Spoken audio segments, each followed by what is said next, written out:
بسم اللہ الرحمن الرحیم۔ شروع اللہ کے نام سے جو بڑا مہربان نہایت رحم والا ہے۔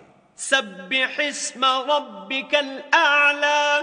اے پیغمبر صلی اللہ علیہ وآلہ وسلم اپنے پروردگار جلیل الشان کے نام کی تسبیح کرو۔ الذی خلق فسوی۔ جس نے انسان کو بنایا پھر اس کے اعضاء کو درست کیا۔ والذی قدر فہدی۔ اور جس نے اس کا اندازہ ٹھہرایا پھر اس کو رستہ بتایا۔ والذی اخرج المرعی۔ اور جس نے چارہ اگایا۔ فجعلہ غثاء احوی۔ پھر اس کو سیاہ رنگ کا کوڑا کر دیا۔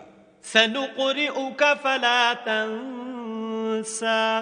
ہم تمہیں پڑھا دیں گے کہ تم فراموش نہ کرو گے، الا ما شاء اللہ انہ یعلم الجہر وما یخفی۔ مگر جو خدا چاہے وہ کھلی بات کو بھی جانتا ہے اور چھپی کو بھی۔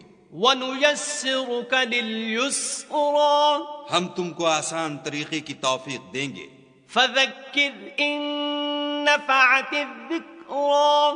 سو جہاں تک نصیحت کے نافع ہونے کی امید ہو نصیحت کرتے رہو۔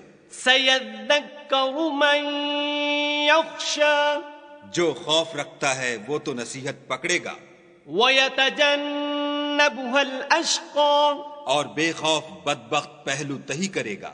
الَّذِي يَصْلَى النَّارَ الْكُبْرَىٰ۔ جو قیامت کو بڑی تیز آگ میں داخل ہوگا۔ ثُمَّ لَا يَمُوتُ فِيهَا وَلَا يَحْيَىٰ۔ پھر وہاں نہ مرے گا نہ جیے گا۔ قَدْ أَفْلَحَ مَن تَزَكَّىٰ۔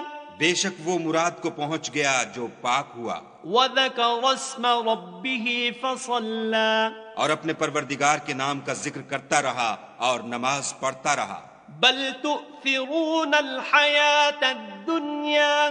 مگر تم لوگ تو دنیا کی زندگی کو اختیار کرتے ہو۔ والآخرة خیر وابقى۔ حالانکہ آخرت بہت بہتر اور پائندہ تر ہے۔ ان هذا لفی الصحف الاولى۔ یہی بات پہلے صحیفوں میں مرقوم ہے، صحف ابراہیم وموسیٰ۔ یعنی ابراہیم اور موسیٰ کے صحیفوں